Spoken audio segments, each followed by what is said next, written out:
Hello everybody, it's me Alan. I am back with a new video and this is my 1000 Twitter follower special. I am so excited to be at this point in my life, and I wanted to tell you guys about how I got to this point and what has led me to who I am today. So for starters, well, obviously, if you don't know me, if this is your first time seeing my channel, welcome. My name is Alan Nato III. I'm from New Hampshire. I'm 18 years old. And I am a huge sports fan. That's where a lot of my love started. And then over the last year or so, it's just grown so much more to where you have things like Frozen, which is a I'll get into that story in a little bit. You also have Alita Battle Angel, Titans, Incredibles, which I've loved since the first movie, although not as much back then as I do now. One of the first things you'll know about me is that Violet Parr is, was, and forever will be my first crush. Yeah, she is. And I am very proud of that. Unfortunately not pictured. I don't have any merchandise from Code Lyoko or Miraculous, but I'm a big fan of both of those as well. But first of all, let me start off with, the real life stuff. I have ADHD and Asperger's, and as far as dealing with it on a day-to-day basis, it is pretty stressful. If you don't know, ADHD is attention deficit and hyperactivity disorder, and Asperger's is falls on the autism spectrum. It's more towards the middle, not necessarily towards one side or the other. And with both in play, like, I could be really happy, and then all of a sudden somebody says something that upsets me, and it is long, if it keeps going and going and going, then I get pissed off, and it sucks. I'm working on it. I'm getting better at it. But like I said, it's a day-to-day thing. Every day is a different day. I don't know what's going to happen on a day-to-day basis, so I just try to take it all in stride and go with it. And hopefully nothing bad happens. So there's that. I've lived up here in New Hampshire my entire life. So yeah, that's a lot of that's the personal stuff. Don't want to dive too deep into that. But anyway, so as far as sports goes, my love for that really started back in 2010, and it would be like a year, maybe probably not automatically, but like a year or two later, maybe even before then, I'm not quite sure. Where the way I love to deal with sports and stuff like that, like the stats stuff and whatnot, that started around the same time, give or take, and that's really exploded over the last several years. I really want to be a journalist, especially when it comes to sports. I want to be one of those guys that you see on ESPN or the NFL Network someday, which is really cool to me. To be able to work with NFL legends, as well as some of the best in the business from the analytical side of it. That would be really cool for me, and I hope I get to achieve that. One of my other biggest goals is to compete on American Ninja Warrior, which I love watching that show. I've been watching it since season 4. And yeah, that's some of my biggest goals. So a lot of what I want to talk about was with this and whatnot, this collection I have, and I have collections of monster trucks and other, all over my room right now, and some other stuff and whatnot. So the biggest part of that is Frozen, because that's kind of a controversial story with me.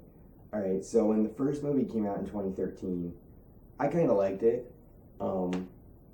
I didn't see it to it on the personal level that I see to it now. At the time, And then what happened was my little sister, she was a huge fan of it, and she would love to annoy the heck out of me with the movie, with Let It Go. And my father always played into that, to annoy me and whatnot, and it drove me away from the movie. And then for the last 5 or 6 years since then, I've been downplaying how good it is, being blinded by what my little sister and my dad did. And this is 2013. Back then, this is 2013. So I was, I'm 18 now. So about 6 years ago, that's like I was like 12, and my little sister Christina was like 7. So yeah, but it is what it is. And this year has been such a huge year for me in terms of my growing interests, and Frozen being one of them. I finally, I watched the teaser trailer for the sequel when that came out earlier this year, and it kind of got me interested. And then, maybe a couple months went by, and then over the summer, I thought about it, and I'm like, I realized how stupid I was with with the reasonings that I had for not liking the movie. I was sick and tired of constantly thinking about the fact how my sister annoyed me with it, my dad annoyed me with it, and I wanted to move past that, and I did. And I found that the fan in me that had been lying dormant for so long, and I've made so many friends because of it. And I've made a lot of friends with all these other shows and their fandoms, or movies and their fandoms. But I have to say, out of all of them, Frozen was probably the hardest one, because, telling my story, that part of my story, on Twitter and stuff, I don't know if I said that to anybody, I was kind of thinking like, oh, this isn't going to go good or whatever. Just like with Titans, Alita, and, so on and so forth. They accepted me with open arms, and, and invited me, to be a growing part of the fandom, and I appreciate that so much, because it could have gone the complete other way. Like, you could have seen me for how I used to believe about the movie, and you could have just hated me right from the get-go, but you didn't, and I appreciate that so much. You don't know how much that means to me. So if we were to go in a chronological order, over the course of this year, started with Alita. As far as getting into stuff and whatnot, that started with Alita, and then some time passed, and then over the summer, I finally got to watch Incredibles 2, and then Frozen, and then also late summer going into the fall, I picked up Titans Season 1 on DVD. Season 2 is actually nearing its end, and Season 3 has been confirmed to come out in fall of next year, which is pretty cool. So I would figure Season 2 is going to be out on DVD probably by the beginning of 2020, maybe somewhere in the first month or two, I would think. So yeah, which is really cool. And then I picked this book up actually about a week or so ago. I've already read it once. I'm going to read it again. It's amazing. And if you have not picked up Conceal, Don't Feel, you really should, especially if you're a Frozen fan or whatever, because it provides a different take on the original story, on the first movie, from a different side of things. A lot of what happens in the first movie happens in the book, but some of the events are slightly different. Like, you get, like, for example, in the movie, you have the part where you have Anna and Hans, and they get that Love is an Open Door music number. Well, the same thing sort of happens, but except it's between Elsa and Hans, which is a little weird when you think about it, but when you read the book, it'll make a little bit more sense, especially when you get down to the plot and, and the basis behind it, and so on and so forth. I don't want to give up too much here.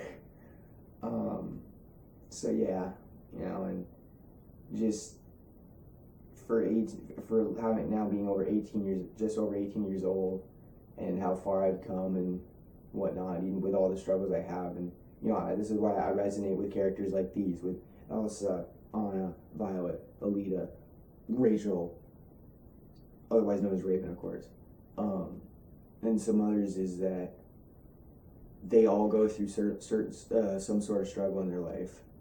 Elsa, it's the fact that she's had to close everybody out and try to deal with her powers, especially more so after her parents died. She's been trying to hide them, and then she finally lets them out, and then she has to find the meaning to everything, pretty much, just the fact of it, so that she can save her kingdom, save her sister, and save herself, essentially. For Violet, it's kind of the same, not necessarily the same thing as Elsa, but sort of, just the fact of just trying to figure out, who she is with the powers that she's got. For Alita, it's, if you haven't watched Alita Battle Angel, you really should. For her, it's, waking up after being, dormant for so many years, being brought back to life, not knowing a thing about who she used to be, and trying to find that while also living this new life. For Rachel, or Raven, whichever way you want to go with it, for her, it's her father, Trigon, wanting her to be like him, and she doesn't want that, so she's trying to figure that out. She's trying to get away from him and try to figure out her powers, and that's another big thing is, and then, and on that note, her and I are a lot alike in the sense that we're both, we're both very much social outcasts.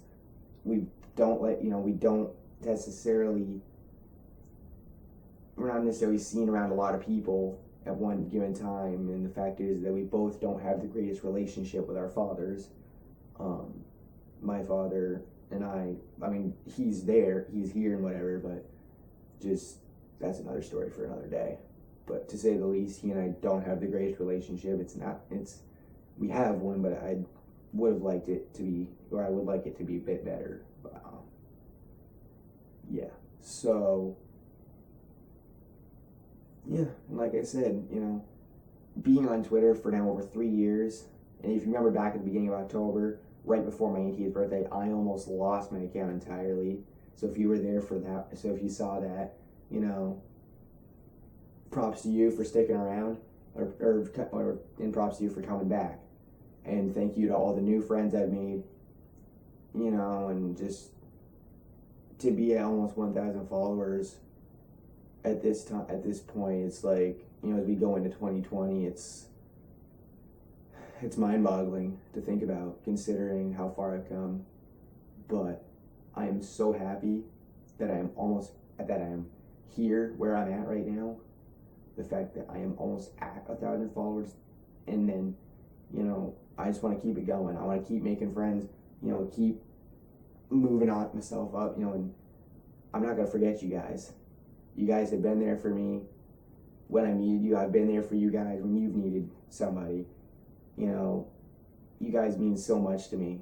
I'm probably never going to meet any of you guys in person. Maybe a few of you if I get lucky, but most likely never going to run into you guys in person. But the one thing I want you to remember me by is not just for what I've loved and all that, but just the fact of that you guys mean so much to me. I can't say it enough. You guys mean so much to me. And all I can say is thank you. Thank you for all the conversations, all the friends I've made, all the people I've met. And I cannot wait to see how this goes, to keep this going, and going into 2020 and beyond. And yeah, so that's my story.